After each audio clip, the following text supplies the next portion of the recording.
was at a rental car place in Seattle, and my car smelled like smoke. Brought the car back, and then I had to take my luggage out, go up to the second floor and speak to the person behind the rental car desk, and he's talking. Alice, I have the kids this weekend. You don't have the kids? Hold on a minute. Yeah, what do you want? What would you do? Today we're going to focus on the thought that's behind our behavior. And all I wanted, I just said to myself, all I want is this car. So I said to him, you know what? The car smells like smoke, and if you could just give me another car, I'll be out of here in no time. So we looked at the keys.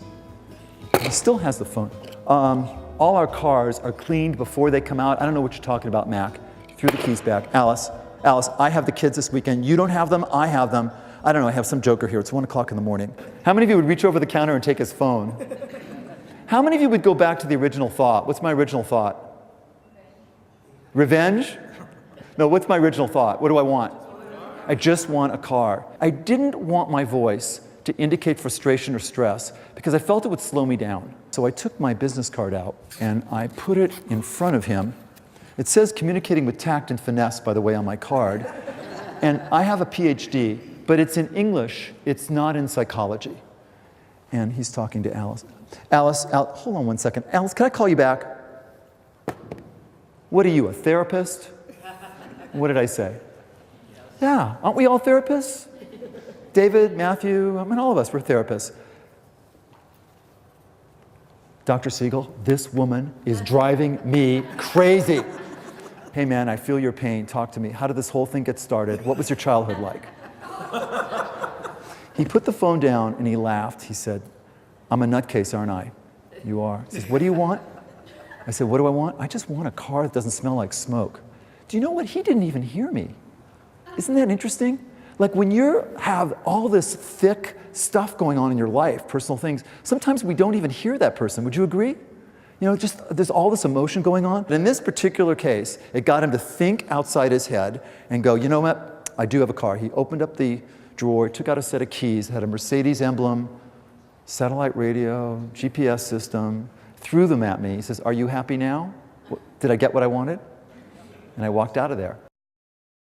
I called my best friend in the morning to let her know, figuring she'd be so proud of me for getting this car. And she got mad at me. She said, you better go back there, or you better call that manager and set him straight. You better teach him a lesson.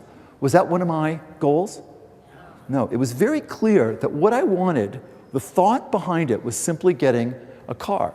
So one of the things that we look at in life here is the thought behind every communication. In this case, the thought was, I want a car. What was I feeling?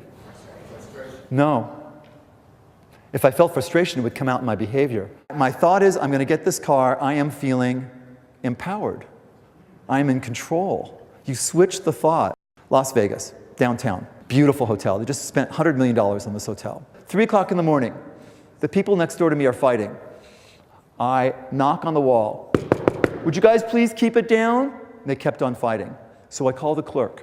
She said, what would you like me to do about it? Those were fighting words. Isn't it interesting though? Because I talked to her later. She says it was 3 o'clock in the morning and I just wasn't, I said, well, just change the thought. You know, when you get that, you could even just pause a moment. What should she be thinking? It's not about her, it's about me, first of all, the client, and how to solve it. The first words actually instantly should be an empathy. I'm so sorry, Mr. Seigel, you're going through that. Why do we begin with empathy first? It allows people to listen.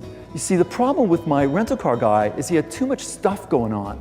But as soon as he realized I kind of empathized in sort of a humorous way with him, he thought, oh, what am I doing?